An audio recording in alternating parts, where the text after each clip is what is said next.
Welcome to News Beacon, your trusted source for breaking headlines, global insights, and sharp analysis from around the world. If you're new here, don't forget to hit that subscribe button and turn on notifications so you never miss an update.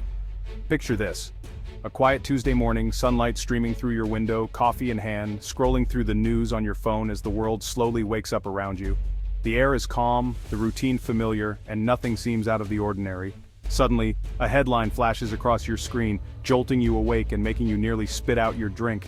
Canada freezes steel exports to the United States. It's the kind of news that makes you double-check the date, wondering if it's some elaborate prank. Yes, Canada, the polite maple syrup-loving neighbor to the north, just slammed the door on U.S. steel imports. The country known for its calm diplomacy and friendly hockey rivalries has suddenly taken a bold, unexpected step. And before you can even process that shock, another bombshell drops. Ford moves entire F-150 production line to Canada. The news ticker scrolls relentlessly, each word heavier than the last. The F-150, the undisputed symbol of American manufacturing muscle, is packing up and heading north.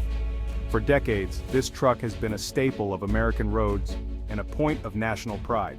This wasn't just another business decision, it was a seismic shift, shaking the foundations of Detroit's auto industry and sending shockwaves all the way to the White House. The implications were immediate and profound. Canada, usually calm and collected, just played hardball, dropping a steel anvil on what was once the world's most complex and cooperative trading relationship. The message was clear. Things had changed. Why did this happen? Years of simmering trade tensions, quiet negotiations, and unresolved disputes had finally boiled over, spilling into the open for everyone to see. For many, Ford's move felt like a betrayal, a gut punch to American jobs, communities, and pride. Workers who had built their lives around these factories now faced an uncertain future. The F-150 isn't just a truck, it's an icon, woven into the fabric of American identity. Watching it leave was like seeing the bald eagle, the nation's symbol, fly north and never return, a loss that stung deeply. Suddenly, questions swirled everywhere about corporate loyalty, the future of U.S. manufacturing, and the real cost of political decisions made behind closed doors. The uncertainty was palpable.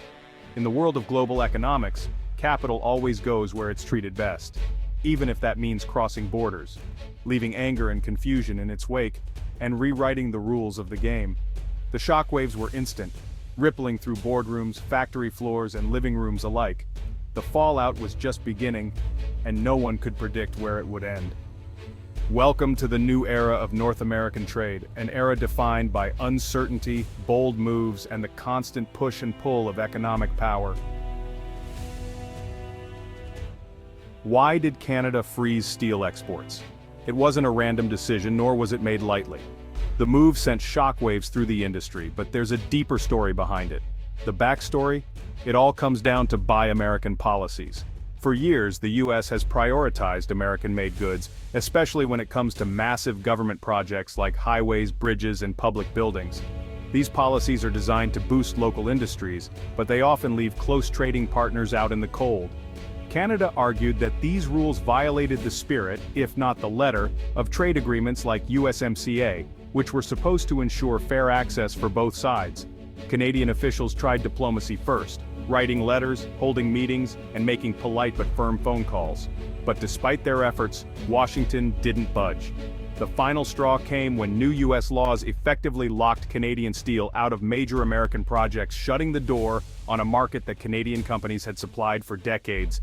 Imagine being a trusted supplier for generations, only to be told overnight that you're no longer welcome.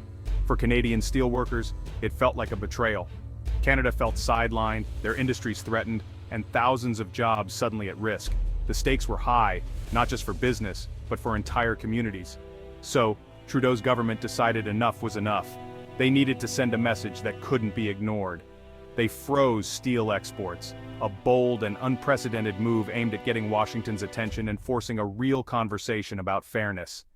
This wasn't just about money, it was about respect, partnership, and standing up for Canadian workers and businesses. Canada wanted to remind the U.S. that trade is a two-way street, and that both countries benefit when the rules are fair. The steel freeze was a strategic shot across the bow, signaling that Canada wouldn't be pushed around or taken for granted. It was a calculated risk, but one they felt was necessary to protect their industries and their future. The message was clear: treat us as partners, not just as competitors or afterthoughts. In the end, Canada had finally traded in their hockey stick for a steel beam, showing the world they were ready to stand strong. Ford was in trouble. The company, a symbol of American industry, suddenly found itself at a standstill. No Canadian steel meant no F-150S rolling off the line. The heartbeat of Ford's business, the best-selling truck in America, was silenced overnight. The US and Canadian auto industries are so intertwined, a disruption in one jams up the whole system. Decades of cross-border cooperation had built a supply chain that was efficient, but also fragile. Ford's assembly lines faced a critical shortage of specialized steel. This wasn't just any steel, it was engineered to precise standards, and not every supplier could deliver what Ford needed. Finding new suppliers isn't quick or easy. It takes months, even years. Contracts must be negotiated, quality tested, and logistics reworked from the ground up. Every idle day cost Ford millions. Workers waited anxiously, unsure when or if the lines would start moving again. Even if US suppliers could step in, prices would skyrocket, squeezing profits or raising truck prices. The ripple effect would hit dealerships, customers, and the broader economy. Uncertainty reigned, and Ford hates uncertainty. Executives scrambled for solutions, but the options were few and costly. Other automakers, GM, Stellantis, watched nervously, knowing they could be next. The entire industry was on edge, bracing for impact. The steel freeze exposed just how vulnerable American manufacturing is to supply chain shocks. One broken link, and the whole chain unravels. Buy American policies, meant to protect, had backfired. Instead of shielding jobs, they threatened to destroy them. Instead of building a fortress, the US poked the Canadian bear, and the whole neighborhood felt it. Tensions rose on both sides of the border, with workers and businesses caught in the crossfire. The lesson: in a global economy, you can't just pull up the drawbridge. Isolation comes at a steep price, and collaboration is the only way forward. Ford's crisis was a warning to all. No company, no matter how big, is immune to the risks of a tangled supply chain. Disrupt the flow, and the whole system grinds to a halt. The consequences ripple far beyond the factory floor. The stakes had never been higher. For Ford, for the auto industry, and for the future of American manufacturing itself. Ford had two choices: wait and bleed money, or act fast. They chose action, moving the F-150 production line from Michigan to Oakville, Ontario. Ford already had a presence in Canada, and the Oakville plant was ready for upgrades. By relocating, Ford secured its steel supply and kept trucks rolling. Canada welcomed them with open arms, tax breaks, grants, and promises of stability. For Canada, it was a huge win: jobs, investment, and a point made in the trade dispute. For Ford, it was a calculated gamble, risking backlash at home, but avoiding disaster. The company spun it as a business decision, but everyone knew it was about survival. Ford had picked a side, and it wasn't Buy American. The move sent shockwaves through the industry in Washington. Ford's feet were walking north, and the message was clear: stability wins. The fallout for American workers was immediate. The trade war had real human costs. The news hit Mar-a-Lago like a bomb. Trump erupted on social media: Ford stabs America in the back, big tariffs coming. He called Ford's move treason, blamed Canada for stealing jobs, and attacked the current administration for weakness. In a fiery press conference, Trump promised massive tariffs on Canadian-built F-150S. His message: betrayal by Ford, by Canada, by politicians who abandoned America first. Supporters cheered, critics rolled their eyes. Trump made himself the center of the storm, ensuring the political fallout would be as explosive as the economic one. The rhetoric was fierce, but the reality was more complicated. The trade war was now personal. On the ground in Michigan, the impact was devastating. Thousands of Ford workers faced layoffs, careers and communities upended overnight. The ripple effect hit suppliers, local businesses, and entire neighborhoods. The economic ecosystem built around the Dearborn plant was suddenly at risk. American steel companies, expecting a boost, instead saw demand drop as Ford left. Protectionist policies had backfired, costing jobs instead of saving them.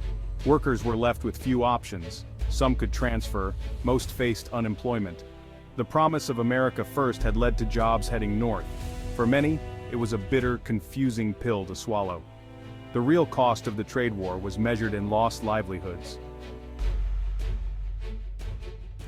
While Trump raged, Canada stayed calm. Trudeau framed the steel freeze as defending Canadian interests. Not attacking the US-Canadian officials highlighted their stable business climate and skilled workforce. They welcomed Ford's investment but avoided gloating. Behind the scenes, Canada worked to secure the deal and manage US relations. Their message: stability and partnership, not chaos. The Canadian ambassador's statement was polite but firm. Let's resolve this through dialogue. Canada's approach was classic: speak softly, carry a big steel beam. The contrast with US rhetoric was stark. Canada played the long game, focusing on stability and jobs. The world was watching. The crisis shook the foundation of US-Canada relations. Decades of trust and cooperation were suddenly in question. The border felt less friendly, more like a dividing line. Canada's export ban set a precedent. Other countries might follow suit. Protectionism became a dangerous game of tit for tat. The political fallout in the US was fierce. Blame flew in all directions. Lost in the noise, the workers and businesses suffering the consequences. The crisis exposed America's vulnerability. Global supply chains are both strength and weakness. The dream of bringing all manufacturing home clashed with harsh reality. The Ford Canada saga was a painful lesson. America first can sometimes mean America left behind. The world was watching and learning. As the dust settled, the US and Canada faced a choice. One path: de-escalate, negotiate, and restore balance, requiring compromise from both sides. The other, a full-blown trade war: tariffs, retaliation, chaos. The stakes: skyrocketing prices, broken supply chains, and economic pain on both sides. The best-case scenario: a wake-up call, leading to smarter, more cooperative trade policies. The worst: a permanent chill, with companies fleeing instability. The world's friendliest border could become a symbol of division. The outcome depends on whether leaders can look past anger and focus on shared prosperity. The choice is theirs, and the world is watching. The Ford Canada crisis is a turning point. Will it end in reconciliation or rivalry? Only time will tell.